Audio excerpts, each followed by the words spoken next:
বাংলাদেশে এখন ব্যর্থদের বা ফেলটুসদের পুরস্কৃত করার একটা প্রবণতা তৈরি হয়েছে। শুরু হয়েছে কোথা থেকে? একজন স্বরাষ্ট্রমন্ত্রী বাংলাদেশে গতকাল পর্যন্ত ছিলেন, যিনি স্বরাষ্ট্রমন্ত্রী ছিলেন চরমভাবে ব্যর্থ একজন স্বরাষ্ট্রমন্ত্রী। তার সময়ে বাংলাদেশের চাঁদাবাজির স্বর্গরাজ্য বাংলাদেশ পরিণত হয়েছে, মাদকের স্বর্গরাজ্যে পরিণত হয়েছে, বাংলাদেশে আইন শৃঙ্খলার চরম অবনতি ঘটেছে।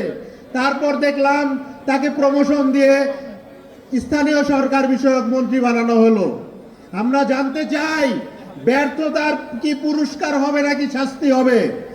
বাংলাদেশের ফ্যাসিস্ট কাঠামো এখনো আছে। বাংলাদেশে যেই ধরনের পেশি শক্তির রাজনীতি, যেই ধরনের চাঁদা নির্ভর রাজনীতি এখনো আছে। এই যাত্রাবাড়ি থেকে কত টাকা চাঁদা দেওয়া হয় এই যাত্রাবাড়ির ব্যবসায়ী ভাইরা জানেন। এই সামনে আছে যাত্রাবাড়ি আড়তদারের ব্যবসায়ীরা জানেন।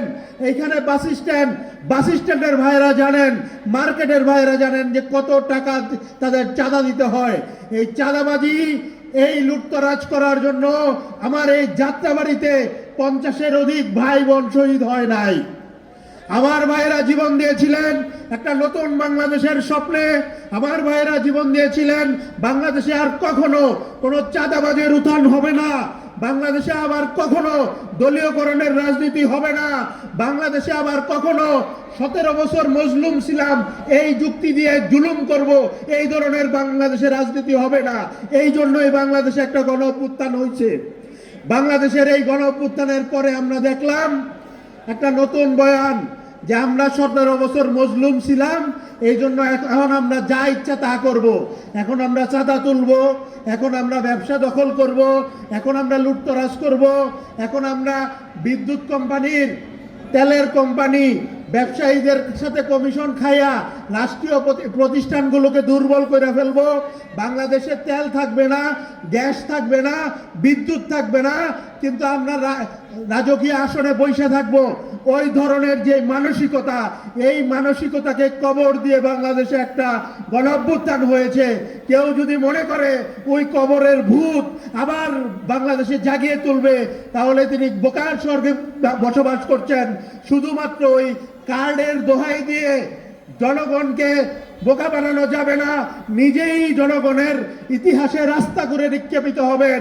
আমরা শুধু বলবো যে এই দেশের জনগণ, আপনারা কার্ডের রাজনীতি করতে চাইলে জনগণকে বিদ্যুতের কার্ড দেন।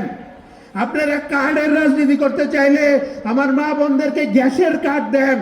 আপনারা কার্ডের রাজনীতি করতে চাইলে চাঁদাবাজি মুক্ত কার্ডের ব্যবস্থা করে দেন, যে আমি বাংলাদেশের নাগরিক, আমার আইডি কার্ড থাকলে, আমার বাংলাদেশের নাগরিক এই পরিচয় থাকলে আমার সাথে কেউ চাঁদাবাজি করবে না, এইটা নিশ্চিত করেন। আপনার কাছে আর কোনো কার্ডের রাজনীতি কেউ দেখতে চায় না। বাংলাদেশ একটা সুন্দর সমৃদ্ধ বাংলাদেশ হইতে হবে। এই কথা বইলা আপনি বাংলাদেশে আসছেন ছাত্র জনতার রক্তের উপর দিয়ে। 17 বছর আপনি বাংলাদেশে ঢুকতে পারেন নাই মানবিক কারণে। আমরা আপনার প্রতি শ্রদ্ধাশীল, সহানুভূতিশীল, কারণ আপনিও জুলুমের শিকার হয়েছেন। কিন্তু 17 বছর জুলুমের শিকার হয়ে আপনি যদি নতুন করে জুলুম করতে চান, মানুষ কোনো জালিমের দ্বারাও জুলুমের শিকার হইতে চায় না, কোনো মজলুমের দ্বারাও আর জুলুমের শিকার হইতে চায় না।